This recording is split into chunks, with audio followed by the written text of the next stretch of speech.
بسم اللہ الرحمن الرحیم۔ مور جتنا اب خوبصورت ہے اس سے کئی زیادہ جنت میں خوبصورت تھا۔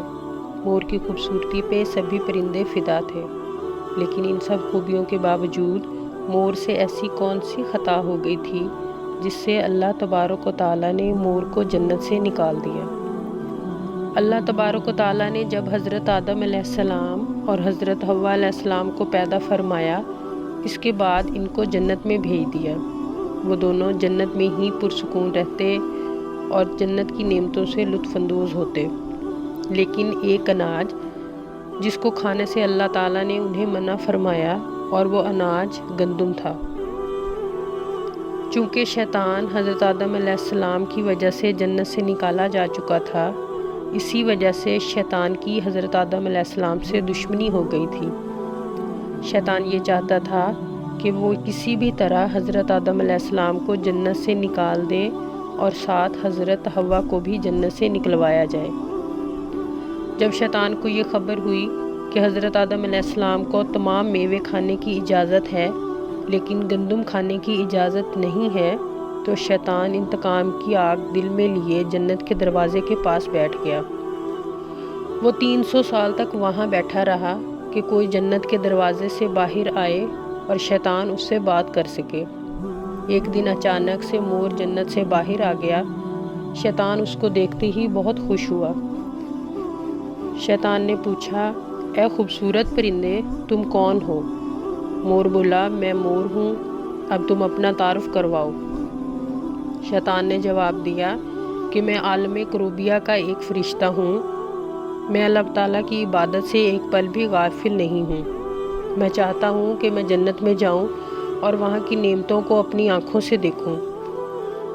شیطان مور سے کہنے لگا کہ تم مجھے جنت کے اندر لے جاؤ، میں تمہیں 3 ایسی باتیں بتاؤں گا جس سے تمہاری ابدی زندگی حاصل ہوگی، تمہیں بڑھاپا اور بیماری نہیں آئے گی اور تم ہمیشہ جنت میں ہی رہو گے۔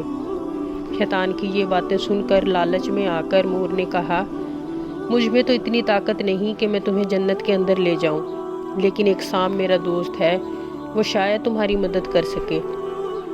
یہ کہہ کر مور سانپ کے پاس آیا اور اس کو ساری بات بتائی۔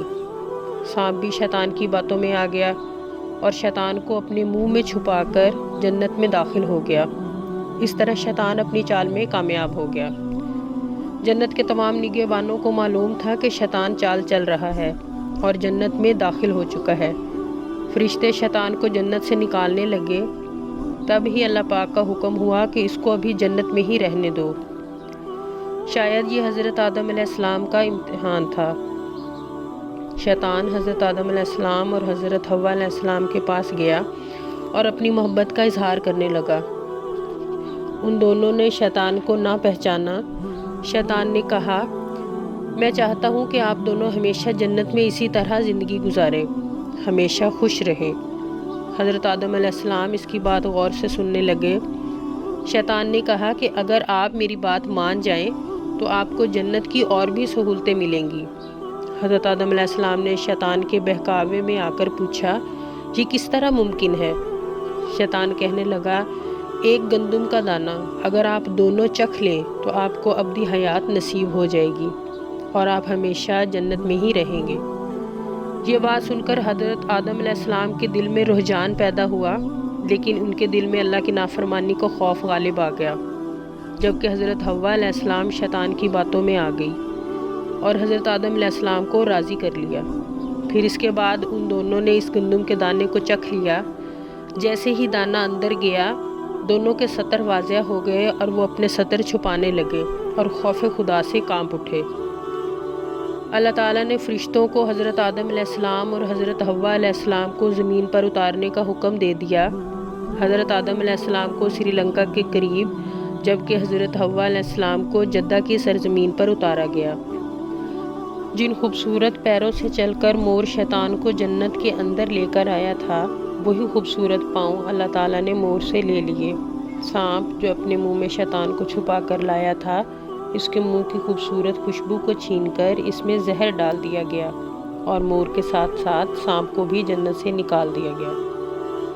اللہ تعالیٰ ہمیں ذات الہی اور حبیب کبریا صلی اللہ علیہ وآلہ وسلم کا اطاعت گزار اور فرما بردار بنے رہنے کی توفیق عطا فرمائے، آمین۔